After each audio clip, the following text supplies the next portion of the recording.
আমার পোলাটা সকালবেলা বাইর হইছিল খালি হাতে। কেবল একটা বই আছিল বগলে, মাথায় ফইরা আছিল লাল সবুজের কাপড়, চোহে আগুন আছিল, মুখে আছিল ন্যায়ের কথা। আমি কইছিলাম, বাবা দুপুরে ফিরবি তো? সে হাইসা কইল, মা দেরি হইলে চিন্তা কইরো না, আজ আমরা সত্যের জন্য মাঠে নামছি। দুপুর গড়াইয়া গেল, বিকাল আইয়া পড়ল নিঃশব্দে। অন্ধকার নাইমা আইল বারান্দায়, কিন্তু আমার ফোলাটা আর ফিরে আইল না।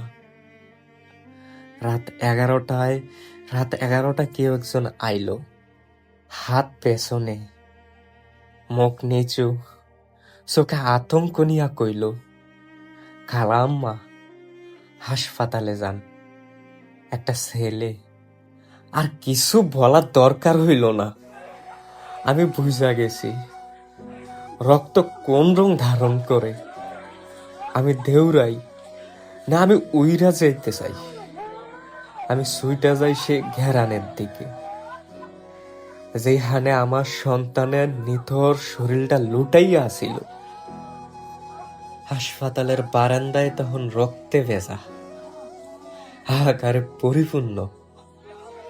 আর আমার ভোগ সে তো ততক্ষণে খালি হইয়া গেছে।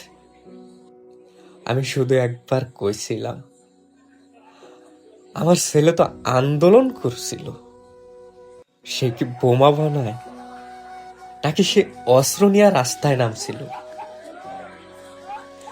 কেউ কোনো উত্তর দিল না। শুধু একজন নার্স আফা কানে কানে কইল, খালাম্মা ওরে হেলিকপ্টার থেকে গুলি করছে, ওরা কাউরে ছাড়ে নাই। আজ আমি শুধু একটা কথা কইবার চাই,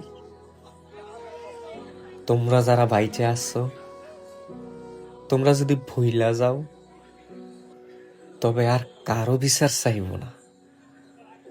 কিন্তু যদি বুকের মধ্যে পুইরা যায় একটুখানি রক্তের দাগ, তাহলে দয়া কইরা আমার সন্তানের নামটুকু মনে রাখো। সে শহীদ, সে আমার সন্তান। তার বুকে গুলির দাগ দিয়ে বাংলার ইতিহাস লেখা হবে।